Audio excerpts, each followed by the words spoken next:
एक आदमी एक बस्ती में गया, देखा कि अजान का वक्त हो गया, कोई नहीं, वो बेचारा मुसाफिर था, उन्होंने खड़े होकर अजान दिया। अब अजान जो दिया तो घर से लोग निकले, बोले कौन आदमी अजान दे दिया, अजान दे दिया। बोला आज तक हम लोग की मस्जिद में अजान नहीं दिया कोई, इसलिए कि कोई है ही नहीं है, तो यहाँ हम लोगों को नहीं आता। तो आदमी को बड़ा अफसोस हुआ कि भाई बताइए कि इस मस्जिद में अजान नहीं होती है, कोई इमाम नहीं रखा है।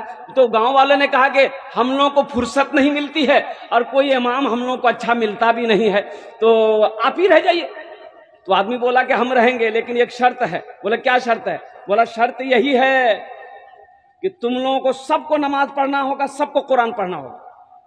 दीनदार वाले आदमी थे, दीन के दाई थे, तबलीग वाले आदमी थे, और सोचे क्या कहते इसी बहाने इस गांव के अंदर में दीन पैदा हो जाएगा, लोग दीन के शहदाई हो जाएंगे, दाई हो जाएंगे, और इस मस्जिद चमक उठेगा, मदरसा भी बन जाएगा। बोला ठीक। लेकिन ये फजर में अजान दिए, एक भी आदमी ने मस्जिद में नहीं आया। जोहर में अजान दिए, एक भी आदमी नहीं आया। जब 3-4 दिन हो गया तो बोला अरे बाप, ना कोई बच्चा पढ़ने आता है, ना कोई आदमी नमाज पढ़ने आता है। तो बोला कि गांव वालों को मीटिंग बिठाया, बोला कि बाबू हम नहीं रहेंगे। बोला कहाँ नहीं जाएगा? बोला तुम लोग कोई नमाजें नहीं पढ़ने आते हो, ना कोई बच्चा पढ़ने कुरान आता है, हम यहाँ खाकर दाल रोटी खाएंगे। बोला अल्लाह, तो तुरा की रख लो हमरा से काम करी, इतने नमाज पढ़ो।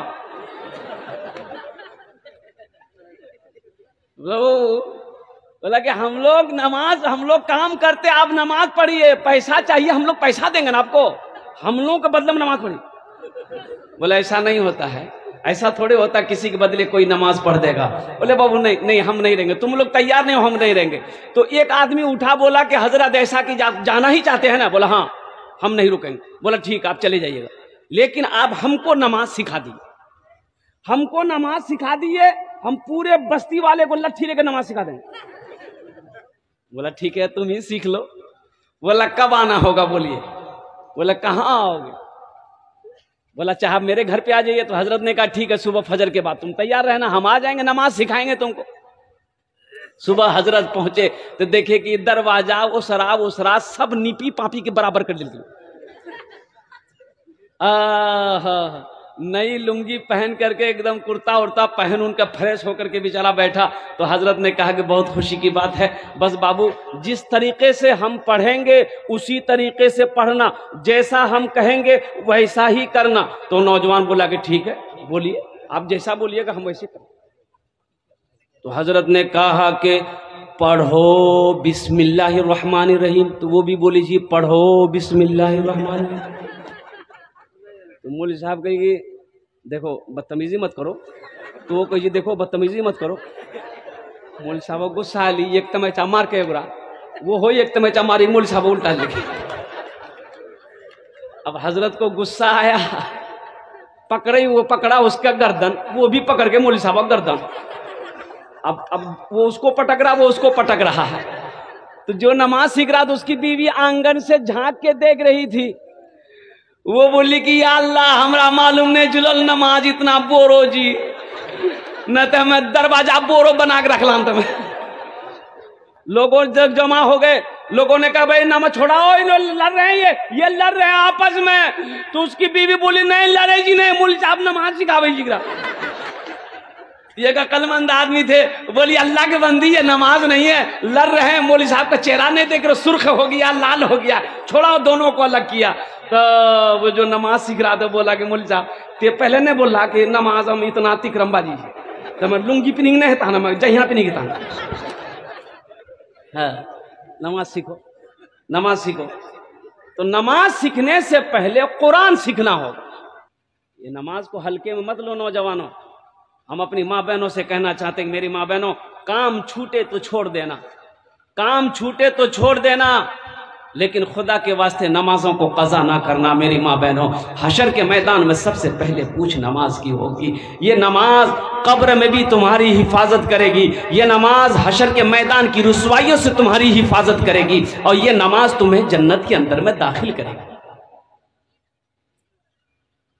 कुछ लोग कहते हैं क्या करें हजरत, टाइम नहीं मिलता है नमाज पढ़ने का, काम इतना है ना, टाइम नहीं है।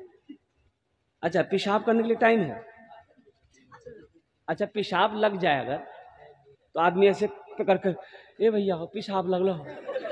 तो आदमी कहे पेशाब करा, बोले टाइम नहीं। तो आदमी क्या कहेगा, अक्लमंद कहेगा बेवकूफ कहेगा? बोलिए भाई। बोले कितना बड़का बेवकूफ है, और पेशाब करने का टाइम इसके पास नहीं है।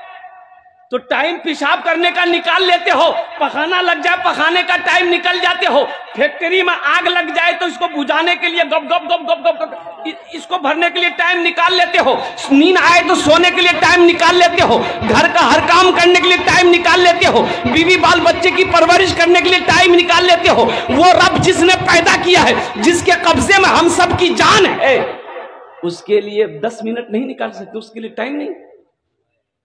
ये अफसोस है कि नहीं भाई, अफसोस है कि नहीं? 24 घंटा अल्लाह ने 24 घंटा दिया, दिन और रात मिलाकर 24 घंटा है। अब इस 24 घंटे के अंदर में क्या एक घंटा हम अल्लाह के लिए नहीं निकाल सकते? 1 घंटा हम अल्लाह के, ए बेटा कहां जा रहा है? नहीं जाने दिए, हई लगाए हैं यहाँ। ए बेटा इधर देखो, ए लगा है। एक जगह तकरीर कर दे, एक नौजवान खड़ा हुआ, मैंने कहा क्या हुआ? बोला है अंकुल बैठो, बैठ गया। 10 मिनट का फिर खड़ा हुआ, मैंने कहा क्या हुआ? बोला बहुत जोर से लागलो सा। उनको बैठो, वो बैठ गया। कुछ देर के बाद मेरी तकरीर खत्म हो गई, देखे बैठा हुआ है, तो मेरी नजर पड़ गई, तो हमने कहा बेटा जो, बोली नहीं जो। तो हम कहली करें जो, बोले की करेल जो, जे करेल जे चलानी है भागली, समझ जाने की जरूरत नहीं। हाँ। तो मैं ये कह रहा था मेरे नौजवानों, टाइम निकालो। वो अल्लाह जिसने 24 घंटा दिया, 23 घंटा तुम अपना काम करो, 1 घंटा अल्लाह के लिए निकालो, 1 घंटा अल्लाह के निकालो। वो अल्लाह जिसने जमीन का फर्श बिछाया, वो अल्लाह जिसने आसमान का सामियाना लगाया, वो अल्लाह जो इज्जत की रोटी खिला रहा है, वो अल्लाह जिसके कब्जे में हमारी सांसें चल रही है, वो अल्लाह जिसने इतनी हसीन जिंदगी दी है, कुर्बान जाओ उस अल्लाह का। जितना भी शुक्र अदा करे ये कम है। कम से कम 24 घंटा में 1 घंटा निकाला, इंशाल्लाह निकालेंगे। कितने लोग तैयार हैं इंशाल्लाह? माशाअल्लाह। अल्लाह, हाथ उठवाना मेरा काम था, इनके दिलों को बदलना तेरा काम है। कबूलियत की घड़ी है, हमारे बच्चों के दिलों को बदल दे, हमारी माँ बहनों के दिलों को बदल दे। या अल्लाह सबको पक्का सच्चा नमाजी बना दे। नामाज के बोलो ना काज आछे, काज के बोलो आमार नामाज आछे। नामाज के बोलो ना काज आछे, काज के बोलो आमार नामाज आछे। नमाज को ये मत बोलो कि मेरा काम है, काम को ये बोलो कि पहले मेरा नमाज है। पहले नमाज फिर काम। एक आदमी का मस्जिद के बगल में एक आदमी का घर था, भैंस वाले का। वो भैंस पालता था। तो इमाम साहब ने एक दिन बोला कि अल्लाह का बंदा भैंस के पीछे अपनी जिंदगी गुजार देगा, क्या नमाज उमाज पढ़ेगा कि नहीं? बोला हजरत क्या करें, आप तो जानते 15-20 भैंस है मेरे पास, और इन्हीं के पीछे मेरा वक्त गुजर जाता है, हमको फुर्सत नहीं मिलती है। तो इमाम साहब ने कहा कि अल्लाह का बंदा कितनी भैंसें दूध देती है? बोला 5-6 भैंसें दूध देती है, पहले तो ज्यादा देती थी, अब बहुत कम दूध दे रही है। तो इमाम साहब ने कहा कि नमाज पढ़ो, नमाज पढ़ोगे ना तो ये भैंसें ज्यादा दूध देगी। बोला की बोली? बोला हम सही बोली, नमाज पढ़ाते भैंस खूब दूध देती। बोला ठीक है जी, कल से पढ़ो। फजर की अजान 5 बजे होती थी, 4 बजे मस्जिद पहुंच गया।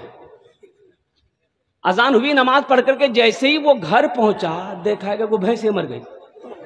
बोले या अल्लाह, ये की मिली, अखनी तो नमाज शुरू कर लाना। मैं भागा इमाम साहब के पास गया। बोला इमाम साहब गजब हो गया। बोला क्या हुआ? बोला देखिए अभी फजर पढ़े वो भैंस मर गई। तो इमाम साहब ने कहा कि अल्लाह तुम्हारा इम्तिहान ले रहा है। क्या तुम घबरा गए? बोला नहीं घबराए। बोला जा सब्र कर।